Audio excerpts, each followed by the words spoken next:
Tom and the Leprechaun by Schute.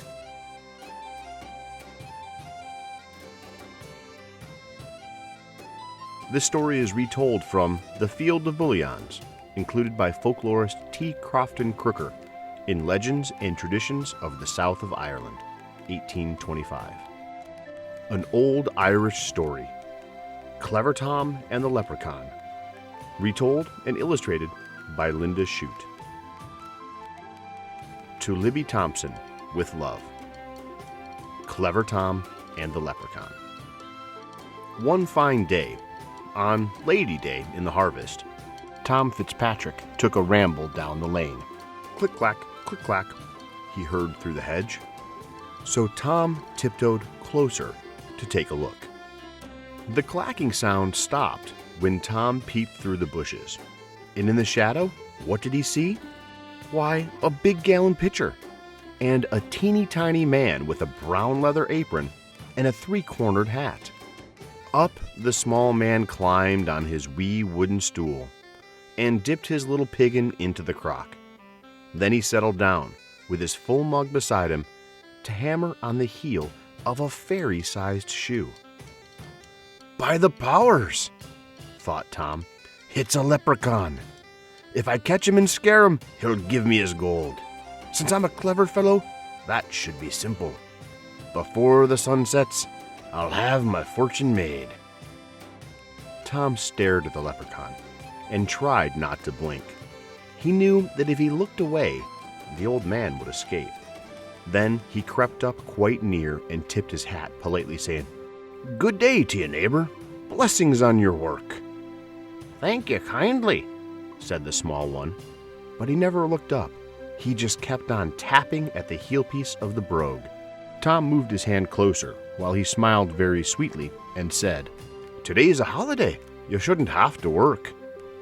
The leprechaun frowned and answered Tom sharply, "If I do, that's my business and none of your own. Instead of pestering me, young man, you ought to be watching your father's fields. Look there, the cows have broke into the oats. See, they're knocking the corn all about." Cows in the cornfield? Tom's head started turning. But he wasn't fooled by the leprechaun's trick. Quickly, he grabbed the sly fellow and cried, "Now you're my prisoner.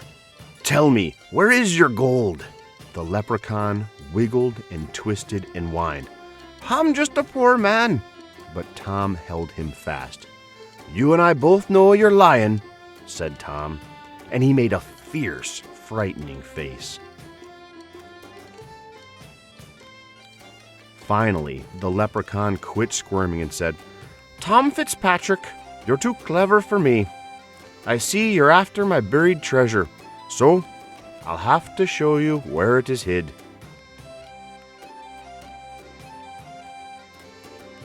With his eye on the bitty man locked in his fist, Tom followed where the leprechaun led him. He traipsed over a hill and under some hedges, and through a ditch and across the peat bog. At last, just when Tom feared he'd been hoodwinked, he found himself in a great field of weeds. "Dig there," said the leprechaun, pointing to a bush. "Deep under that bullion is where I put my gold." "Thunderation," said Tom. "I need to fetch my spade, but when I return, I'll be lost. There are 40 acres of bullions here, and each plant looks just like the other." Still watching the leprechaun, Tom figured out a plan. He tied his bright red garter on the bush. "Swear, you old rascal, that you won't take this off while I run back to get me spade." "That I will promise you," the little man said. Tom grinned, knowing that leprechauns always keep their word. "Now, since I've shown you where my treasure is, I don't suppose you'll need me anymore." "No," said Tom. "My fortune's made. You may go, and good luck go with you." "Then goodbye, Tom Fitzpatrick," said the leprechaun. "May you do much good with what you find." Away Tom ran, as fast as he could run, figuring how he'd spend the gold. Then back he came, with his shovel in his hand, back to the field of bullions. But when he got there, Lo and behold, a garter, just like his own, was tied to each and every bush, as far as he could see. Tom dug under the bullion where he thought he tied his garter, but nothing was buried under that bush, so he dug under another. He dug to the east and he dug to the west, and still found no treasure. The harvest moon rose as he dug to the north, and it set as he dug southward. When the sun came up, Tom saw he dug 100 holes, and tired Tom Fitzpatrick knew he couldn't find that gold. So he gave up and he headed for home.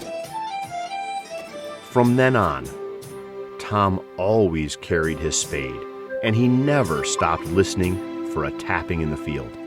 Every chance he got, he'd tell how he nearly found the gold.